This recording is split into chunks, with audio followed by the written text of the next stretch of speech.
ààrẹ aṣíwájú Bọ́lá Ahmed Tinubu mọ̀ bá wa sọ̀rọ̀ kódà bàbá ti ń bá wa sọ̀rọ̀ lọ́wọ́ báyìí gbogbo ọmọ orílẹ̀-èdè Nàìjíríà nílé lóko lẹ́yìn odi àmọ́ ìpè gbogbo apáta là ń kojú pọ́n mọ́nàyàn wàhálà ìdààmú kan tàbí kejì ààrẹ wa ní òun fẹ́ bá wa sọ̀rọ̀ lórí àwọn ìpèníjà gbogbo eléyìí tá à ń kojú àdúpẹ́ o eléyìí fẹ́ yàtọ̀ sí ti Buhari ṣùgbọ́n àti ilé ní ààrẹ àfi tá a bá tó gbọ́rọ̀ ẹnu wọn ẹ̀rẹ̀ tébù bàbá Buhari àwọn èyí sábà sọ̀rọ̀ ní tiwọn wọn náà lẹ́nu kùkù ni wọ́n dákẹ́ ṣùgbọ́n aṣíwájú Bọ́lá Ahmed Tinubu ó lóun ó bá wa sọ̀rọ̀ ó sì ti ń bá wa sọ̀rọ̀ kí ni tá ààrẹ ń sọ á lọ gbọ́ tá ààrẹ fẹ́ sọ bá a bá ti wá padà dé á yànnàná ṣàlàyé ọ̀tá ààrẹ sọ yìí bó ló ṣe ní lára wa sínú wa dùn sí àbókù díẹ̀ káàtó gbogbo ẹ̀ pátá ẹjẹ́ àkọ́kọ́ dọ́dọ̀ ààrẹ aṣíwájú Bọ́lá Ahmed Tinubu náà o ká lọ gbọ́n tí ó sọ ká gbọ́ tẹnu aṣíwájú bá a bá gbọ́ tẹnu aṣíwájú tán á padà wá láti wá yànnàná tá aṣíwájú bá sọ ọmọ orílẹ̀-èdè Nàìjíríà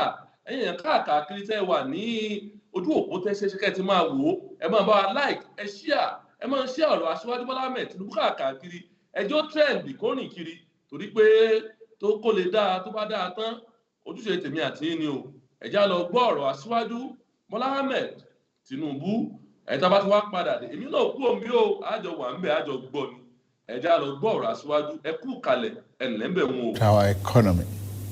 It is important that you understand the reasons for the policy measures I've taken to combat the serious economic challenges this nation had long faced. I'm not going to talk in difficult terms by dwelling on economic jargon and concepts. I will speak in plain, clear language so that you know where I stand. More importantly, so that you see and hopefully will share my vision regarding the journey to a better, more productive economy for our beloved country. For several years, I have consistently maintained the position that the fuel subsidy had to go. This once beneficial measure had outlived its usefulness. The subsidy cost us trillions of naira yearly, such as a vast sum of money would have been better spent on public transportation, health care, school, housing, and even national security. Instead, it was being funneled into the deep pocket and lavish bank account of a selected group of individuals. This group had amassed so much wealth and power that they became a serious threat to the fairness of our economy and the integrity of our democratic governance. To be blunt, Nigeria could never become the society it was intended to be as long as such small, powerful, yet unelected groups hold enormous influence over our political economy and the institutions that govern it. The whims of the few should never hold dominant sway over the hopes and aspirations of the many. If we are to be a democracy, the people and not the power of money must be sovereign. The preceding administration saw this looming danger as well. Indeed, it made no provision in the 2023 appropriation for subsidy after June this year. Removal of this once helpful device that had transformed into a millstone around the country's neck had become inevitable. Also, the multiple exchange rate, the system that had been established became nothing but a highway of currency speculation. It diverted money that should have been used to create jobs, build factories, and businesses for millions of people. Our national wealth was doled out on favorable terms to a handful of people who had been made filthy rich simply by moving money from one hand to another. This too was extremely unfair and is not acceptable. It's also compounded the threat that the illicit and mass accumulation of money pose to the future of our democratic system and its economy. I had promised to reform the economy for the long-term good by fighting major imbalances that has plagued our economy, ending the subsidy and the preferential exchange rate system were key to this fight. This fight is to define the fate and future of our nation. Much is imbalance. Thus, the effect in our economy immensely profited a tiny elite, the elite of the elite, you might call them. As we move to fight the flaws in the economy, the people who grow rich from them predictably will fight back through every means necessary. But we are ready. Our economy is going through a tough patch, and you are being hurt by it, I know. The cost of fuel has gone up. Food and other prices have followed it. Households and businesses struggling. Things seem anxious and uncertain. I understand the hardship you face. I wish there were other ways, but there is not. If there were, I would have taken that route, as I came here to help, not to hurt the people and the nation that I love so dearly. What I can offer in the immediate is to reduce the burden of current economic situation, which has imposed on all of us, most especially on businesses, the working class, and most vulnerable among us. Already, the federal government is working closely with states and local governments to implement interventions that will cushion the pains of our people across socio-economic brackets. Earlier this month, I signed 4 executive orders in keeping with my electoral promise to address unfriendly fiscal policies and multiple taxes that are stifling the business environment. These executive orders on suspension and deferred commencement of some taxes will provide the necessary buffers and headroom to businesses in manufacturing sector to continue to thrive and expand.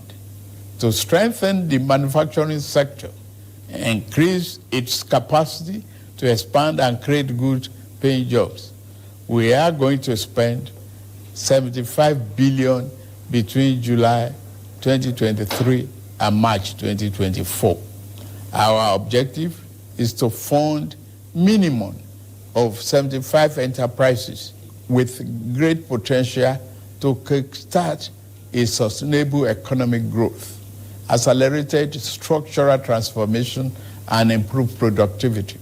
Each of these 75 manufacturing enterprises will be able to access 1 billion credit at a maximum of 9% per annum, with maximum of 60 months repayment for long-term loans and 12 months for working capital.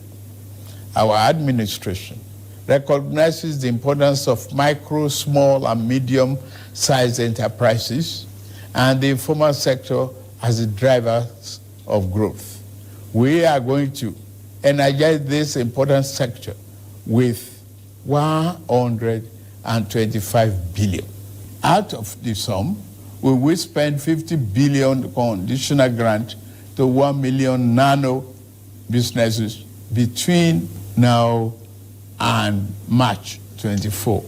Our target is to give a minimum of 50,000 each to 1,300 nano businesses owners in each of the 774 local governments across the country. Ultimately, this program will further drive financial inclusion by onboarding beneficiaries into the formal banking system. In like manner, we will fund 100,000 MSMEs and startups with 75 billion. Under this scheme, each enterprise promoter will be able to get between 500,000 and 1 million at the maximum 9% interest per annum and repayment period of 36 months. To further ensure that food prices and the items remain affordable, we have had a multi-stakeholder engagement with various farmers and associations and the operators within the agricultural value chain in short and in immediate terms. We will ensure stable food are available and affordable. To this end, I have ordered release of 200,000 metric tons of grains from strategic reserves to households across the 36 states and FCT to moderate prices. We are also providing 225,000 metric tons of fertilizer, seeding, and other inputs to farmers who are committed to our food security agenda.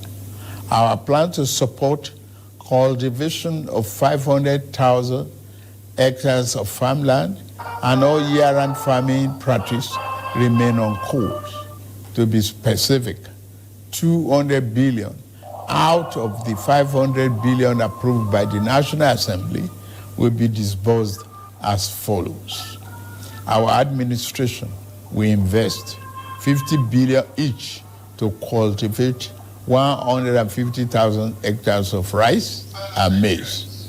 50 billion each will also be earmarked to cultivate 100,000 hectares of wheat and cassava. This expansive agricultural program will be implemented targeting small farm holders and leveraging large-scale private sector players in the agri-business with strong performance record. In this regard, the expertise of developed financial institutions, commercial banks, and microfinance banks will be tapped to develop a viable and appropriate transaction structure for all stakeholders. Fellow Nigerians, I made a solemn pledge to work for you, how to improve your welfare and living conditions. It's of paramount importance to me, and it is the only thing that keeps me up day and night. It is in the light of this that I approved the infrastructure support for the states. This new infrastructure fund will enable states to intervene, to invest and reinvest in critical areas and bring relief to many of the pain points, as well as revamp our decaying healthcare and educational infrastructure. The fund will also bring improvement to rural access roads to ease the evacuation of farm produce to markets. With the fund, our state will become more competitive and on a stronger financial footing to deliver economic prosperity to Nigerians. Part of our program is to roll out buses across state and local government for mass transit at a much more affordable rate. We have made provision to invest 100 billion between now and March 2024 to acquire minimum of 3,000 units of 20-seater CNG fuel buses. These buses will be shared to major transportation companies in the state using the intensity of travel per capita. Participating transport companies will be able to access credit under the facility at a maximum per annum 9% interest rate with 60 months repayment period. In the same vein, we are also working in a collaboration with the labor unions to introduce a new national minimum wage for workers. I want to tell you, our workers, that this, your salary review is coming. Once we agree on the minimum wage and general upward review, we will make budget provision for it for immediate implementation.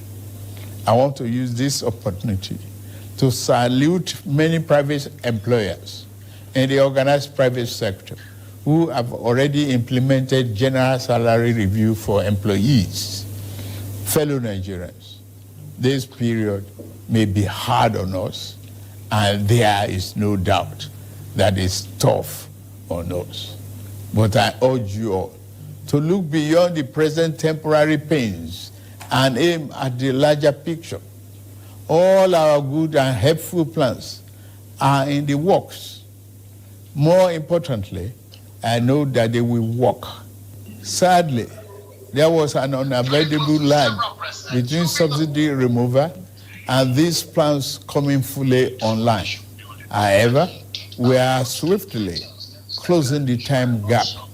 I plead with you, please have faith in our ability to deliver and in our concern for your well-being.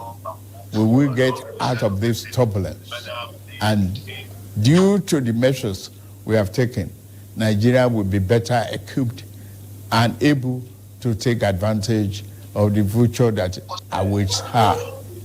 And in a little over 2 months, we have saved over 1 trillion naira that would have been squandered on the unproductive fuel subsidy, which only benefited smugglers and fraudsters. That money will now be used more directly and more beneficially for you and your families. For example, we shall fulfill our promise to make education more affordable to all and provide loans to higher education students who may need them. No Nigerian student will have to abandon higher education because of lack of money. Our commitment is to promote the greatest good for the greatest number of our people. On principle, we shall never falter. We are also monitoring the effect of exchange rate and inflation on gasoline prices. If and when necessary, we will intervene. I assure you, my fellow countrymen and women, that we are exiting the darkness to enter a new and glorious dawn. Now, I must get back to work in order to make this vision come true. Thank you all for listening, and may God bless Federal Republic of Nigeria.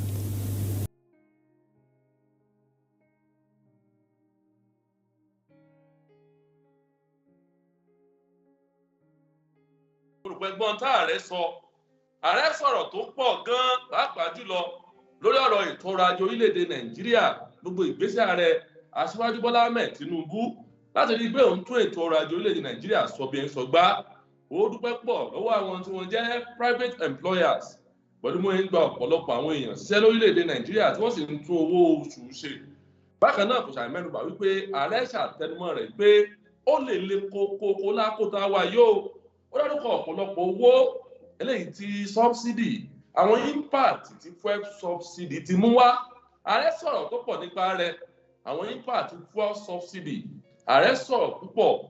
Bákan náà kò ṣàì mẹ́nubà ètò ọ̀gbìn eléyìí tó ní ó ṣeé ṣe wù kí ìyípadà ò dé bá lórílẹ̀-èdè Nàìjíríà.